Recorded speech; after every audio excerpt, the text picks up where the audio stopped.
जो 11th के physics का पहला चैप्टर है भौतिक राशियाँ और विमाएँ, हम लोग आज उसी चैप्टर को पढ़ेंगे। पहले इसके बेसिक चीज़ें जानेंगे कि भौतिक राशियाँ होती क्या हैं, कितने प्रकार की होती हैं, इनको लिखने का तरीका क्या है, बस बेसिक चीज़ें हमको जानना है।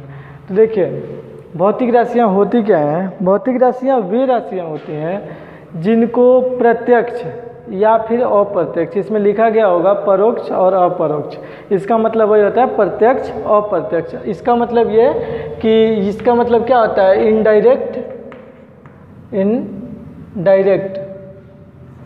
परोक्ष का मतलब डायरेक्ट और इसका मतलब होता है इनडायरेक्ट। डायरेक्ट इनडायरेक्ट का मतलब ये भी समझा रहे हैं क्या चीज़ है। देखिए ऐसी राशियाँ जिनको डायरेक्ट अथवा इनडायरेक्ट, परोक्ष अथवा अप्रत्यक्ष रूप से मापा जा सकता है, वे भौतिक राशियाँ कहलाती हैं। जैसे हम ये कहें कि आप इस टाइम बहुत ज़्यादा दुखी हो, ठीक है, हम ऐसे आपसे पूछें और हम आपसे पूछें कितने दुखी हो आप, तो आप उसको नहीं बता पाओगे, ठीक है ना। अगर हम पूछें आप गुस्सा हो तो कोई कहेगा मैं कितना तो बहुत गुस्सा हूँ, मैं इससे ज़्यादा नहीं बता सकता कि कितने किलोग्राम में गुस्सा हूँ या मीटर में गुस्सा हूँ, ऐसा तो नहीं बताया जा सकता। लेकिन भौतिक राशियाँ वही होती हैं कि जिनको हम माप सकें। जैसे मान लीजिए हमने दूरी ले लिया, यहाँ से आपको जाना है, कुछ दूरी पर जाना है, तो आप क्या कहोगे कि हमको 5 किलोमीटर जाना है। लेकिन अगर आपको गुस्सा होना तो आप नहीं बता पाओगे कि हमको इतना गुस्सा होना है, तो उसको हम माप नहीं सकते। तो भौतिक राशियाँ वही होती हैं कि जिनको हम माप सकें किसी भी तरीके से, चाहे अप्रत्यक्ष या फिर प्रत्यक्ष। अब इसका मतलब तो हम समझाएंगे लास्ट में अभी कि डायरेक्ट और इनडायरेक्ट तरीके से कैसे मापा जा सकता है, ठीक है। तो वो कहलाती हैं भौतिक राशियाँ। वो भौतिक राशियाँ वे राशियाँ होती हैं जिन्हें परोक्ष या अपरोक्ष रूप से मापा जा सकता है। जैसे में दूरी हो गई, ठीक है, तो और आपका वजन हो गया, द्रव्यमान हो गया। जैसे मान लीजिए अगर आपको कहीं पर जाके कुछ खरीदना हो, आलू खरीदना हो, तो आप क्या कहोगे 1 किलो आलू दीजिए, वो क्या होगा उसकी माप हो गई, मापने की क्षमता कि हमको इतना लेना है, ठीक है। अब उसके बाद होती हैं कि भौतिक राशियाँ कितने टाइप की होती हैं। तो ध्यान दीजिएगा कि जो भौतिक राशियाँ होती हैं, हम बस यहाँ पर लिख दे रहे हैं, होती हैं कितने, 2 टाइप की भौतिक राशियाँ जो होती हैं वो होती हैं 2 टाइप की। एक तो होती है हमारी मूल राशियाँ और एक होती है व्युत्पन्न राशियाँ, ठीक है। मूल और व्युत्पन्न। मूल का क्या मतलब, मूल का मतलब होता है जड़, यानी इन्हीं से शुरू होती हैं सभी चीज़ें। और व्युत्पन्न में देखिए उत्पन्न आया, यानी ये मूल से क्या होती हैं, उत्पन्न होती हैं ये जो राशियाँ होती हैं। तो पहले हम मूल राशियों के बारे में जानेंगे, उसके बाद व्युत्पन्न के बारे में। देखिए मूल राशियाँ क्या होती हैं। मूल राशियाँ ऐसी राशियाँ होती हैं ना कि जिन्हें किसी की ज़रूरत नहीं पड़ती है, जिन्हें किसी की सहायता नहीं लेनी पड़ती है। अब इसको हम डिटेल कब समझाएंगे, जब आपको हम व्युत्पन्न राशियाँ समझाएंगे तो उसमें समझाएंगे कि जैसे मान लीजिए, चलिए ले लेते हैं कि एग्जाम्पल, हमको मान लीजिए लेना है वेग। तो वेग बराबर क्या होता है, अगर हमको होता है वेग बराबर होता है विस्थापन बटा समय। विस्थापन परिवर्तन की दर, यही तो होता है ना वेग। तो वेग को मापने के लिए हमको क्या क्या चीज़ चाहिए। देखिए वेग अपने में मूल नहीं है, वेग को मापने के लिए हमको विस्थापन चाहिए, समय चाहिए, तब क्या निकलेगा हमारा वेग। लेकिन अगर हमको केवल समय को मापना हो, केवल हमको समय को मापना हो, तो सीधा हम देख लेंगे कि सेकंड में है या फिर ये जो है मिनट में है या फिर घंटे में। हमको इस समय को मापने के लिए किसी और दूसरे राशि की ज़रूरत नहीं पड़ रही है।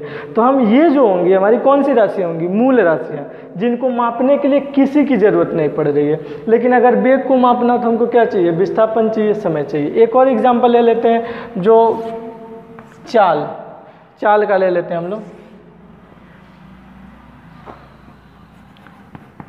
चाल बराबर क्या होता है, दूरी बटा समय। चाल बराबर होता है दूरी बटा समय। अब देखिए अगर हम ये कहें कि कोई बाइक से जा रहा है, कोई व्यक्ति जा रहा है, उसकी चाल कितनी है, तो आप क्या कहते हो 40 किलोमीटर प्रति घंटा। सपोज आपने ऐसे लिया, यानी आपको क्या क्या चीज़ें चाहिए। एक चीज़ देखो, आप उसमें क्या चीज़ चाहिए, आपको दूरी चाहिए, समय चाहिए। वो कितनी दूरी चल रहा है, कितने समय में चल रहा है, तब तो आप बता पाओगे कि चाल कितनी है। आप बिना दूरी और समय की सहायता के चाल नहीं बता पाओगे। लेकिन अगर कोई पूछे कितनी दूरी चल रही है, तो सीधा बता दो 5 किलोमीटर चल रहा है। कोई पूछे कितना समय लिया उसने, तो 1 घंटा लिया, सीधा हमने बता दिया, किसी की ज़रूरत नहीं पड़ी। लेकिन चाल के लिए हमको दूरी की ज़रूरत पड़ेगी और समय की ज़रूरत पड़ेगी। इसके नाते ये दोनों कैसी राशियाँ होंगी, ये जो दोनों होंगी वो होंगी मूल राशियाँ और ये जो होगी चाल, ये कैसी राशि होगी? व्युत्पन्न राशि होगी। ठीक है, इनको मात्रक भी बोला जाता है कि मूल मात्रक, व्युत्पन्न मात्रक, ऐसे भी बोल दिया जाता है कहीं कहीं पे। तो देखिए मूल राशियाँ किसी पर भी स्वतंत्र, किसी पर भी निर्भर नहीं होती, आपस में कैसी होती हैं? स्वतंत्र होती हैं। एक चीज़ और भी देखिएगा, मूल राशियाँ कितनी होती हैं? 7।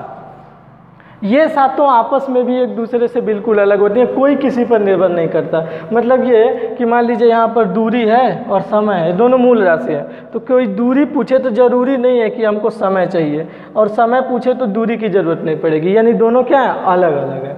अब देखिए तीसरा, ये क्या है कि जो हमारी अन्य राशियाँ होती हैं, अन्य राशियों का मतलब यही चाल है, वेग है, त्वरण है, बल है, ठीक है, और श्यानता है, ये सब चीज़ें जो भी होंगी, ये जो राशियाँ होंगी, इनको व्यक्त करने के लिए मूल राशियों की हमको क्या पड़ती है?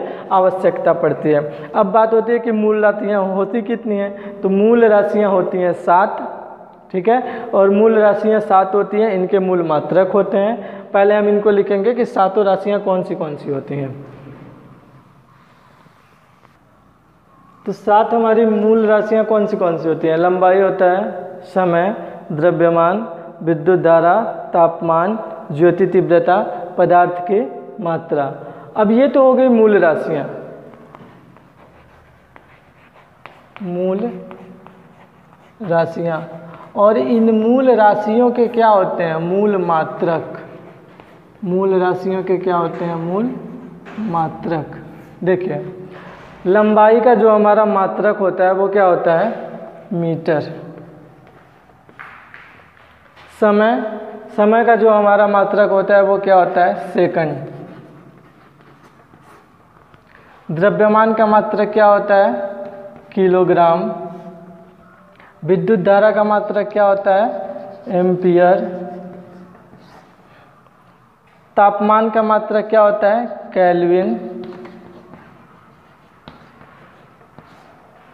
ज्योति तीव्रता का कैंडिला। और एक बचा पदार्थ की मात्रा, इसका मात्रक क्या होता है? मोल। ठीक है, अब एक बात और आती है कि समय का मात्रक हमको और भी तो पता है, घंटा होता है, मिनट होता है, हम सेकेंड ही क्यों लिखे? ठीक है, तो देखिए एक क्या हुआ, जब शुरू में हम लोग जरा सा देख लेंगे पुरानी चीज़ों के बारे में, सिविलाइजेशन सभ्यताएं कैसे शुरू हुई, जरा सा कुछ टाइम के लिए।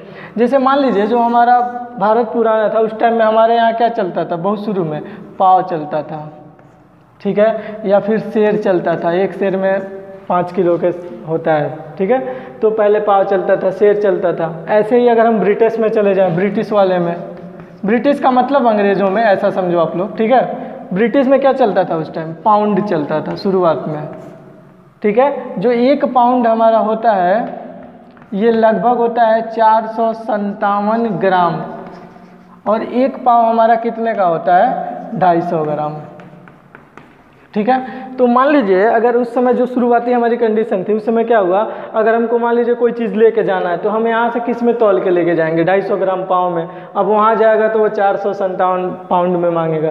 तो यानी कि दोनों जगह में जो व्यवहारिक जो व्यापार होगा ना, उसमें दिक्कत आएगी। अगर मान लीजिए कोई ऐसा टर्म होता कि हमने इतना उठा के दिया, हाँ उसको पता है कि ये इतना ही है, जैसे हमने इस समय हम क्या बोलते हैं कि ये लीजिए 1 किलोग्राम। अब 1 किलोग्राम आप यहाँ लो, या फिर अमेरिका में लो, या फिर इटली में लो, वो 1 किलोग्राम में 1000 ग्राम ही होगा। लेकिन अगर हम यहाँ से 1 पाव ले जाते हैं 250 ग्राम, ब्रिटिश वाले लाते हैं पुराने ज़माने से 1 पाउंड, तो वो कितना होगा? 457 ग्राम। तो इन दोनों में टैली नहीं करेगा तो हम व्यापार नहीं कर पाएंगे उस टाइम। तो इसके नाते क्या हुआ, एक अंतर्राष्ट्रीय मानक दिया गया जिसको हम लोग बोलते हैं SI यूनिट, ठीक है, SI यूनिट। तो SI यूनिट क्या होता है? इसी को हम लोग एक चीज़ और भी बोलते हैं MKS पद्धति, MKS सिस्टम।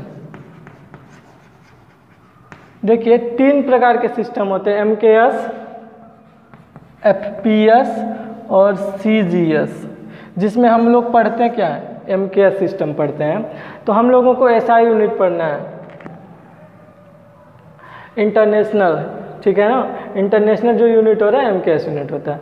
तो हम लोगों को क्या किया गया, उस समय सबके एक स्टैंडर्ड दिए गए कि लंबाई को हम लोग पूरे दुनिया में, यानी कि पूरे हम लोग जो अपना विश्व है उसमें किस में मापेंगे, समय को किस में मापेंगे, एक स्टैंडर्ड रखा गया। तो लंबाई को किस में मापा गया, मीटर में। मीटर क्या होता है हमारा, 1 मीटर बराबर 100 सेंटीमीटर होता है। तो आप चाहे 1 मीटर का कपड़ा अगर यहाँ खरीदो या फिर कहीं भी खरीदो पूरे हमारे विश्व में, तो 1 मीटर का मतलब 1 मीटर ही होगा, कहीं पर 101 सेंटीमीटर नहीं होगा। इन सबों व्यवहार को ना सहज बनाने के लिए एक ये रखा गया हमारा स्टैंडर्ड कि हम सब लोग जो है इसी में व्यापार करेंगे, इसी में बात करेंगे। तो लंबाई को किस में रखा गया, मीटर में। अब इन सब चीज़ों को देखिए,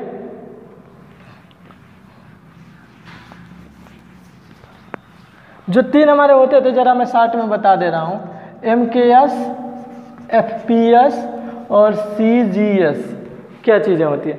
MKS का मतलब होता है हमारा मीटर किलोग्राम सेकंड, F का मतलब फुट पाउंड सेकंड, और इसका मतलब सेंटीमीटर ग्राम और सेकंड। तो देखिए 3 चीज़ है, अगर इन तीनों में हम कोई भी चीज़ करें ना, कोई ग्राम में दे उसी को कोई किलोग्राम में बदले, कोई किलोग्राम में दे तो उसको कोई पाउंड में बदले, तो बहुत दिक्कत होगी इन सब में।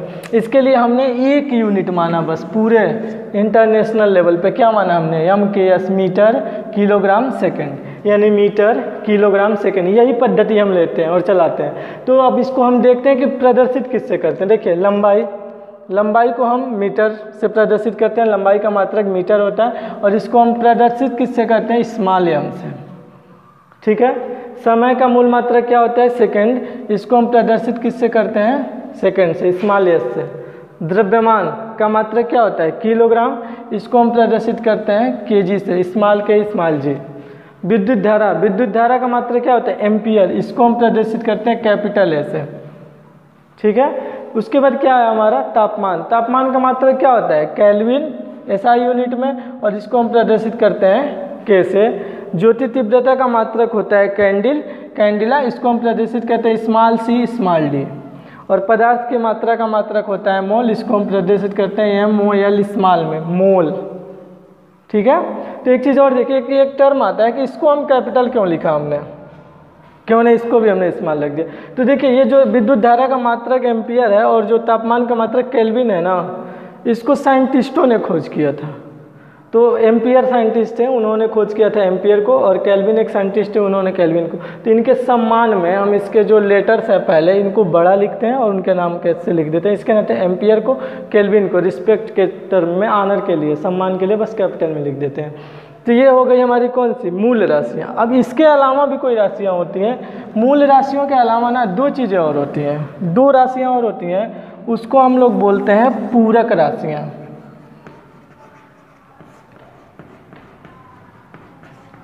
अब देखिए पूरक राशियाँ क्या हुई। पूरक राशियाँ का मतलब ऐसे समझ लीजिए ना कि ये तो राशियाँ बनी, वो 2 राशियाँ छूट गई थी।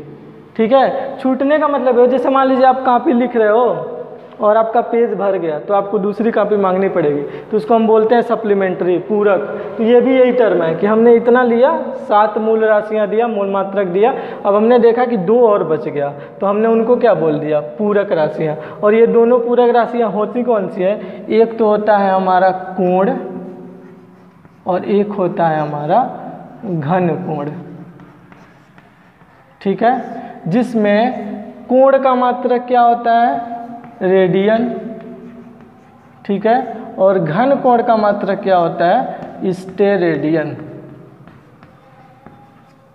देखिए ये सब अभी हमारे सीखने वाले टर्म है, बस शुरू का समझना है बस कि होता क्या है, याद करने वाला अभी, रेडियन और स्टेरेडियन। देखिए कोण का, देखिए हमने ये कहा कोण घन कोण को हम ज़रा समझाते हैं। जैसे मान लीजिए हमने कोई कोण ले लिया, कोण के बीच का ऐसे कोई कोण आ गया एंगल, तो इसको तो हम माप लेते हैं। लेकिन घन कोण क्या होता है, कोण तो आपको पता है। घन कोण का मतलब ऐसे समझ लीजिए कि कोई 3 डायमेंशन की चीज़ हो, जैसा ऐसे समझिए, ऐसे कुछ हो,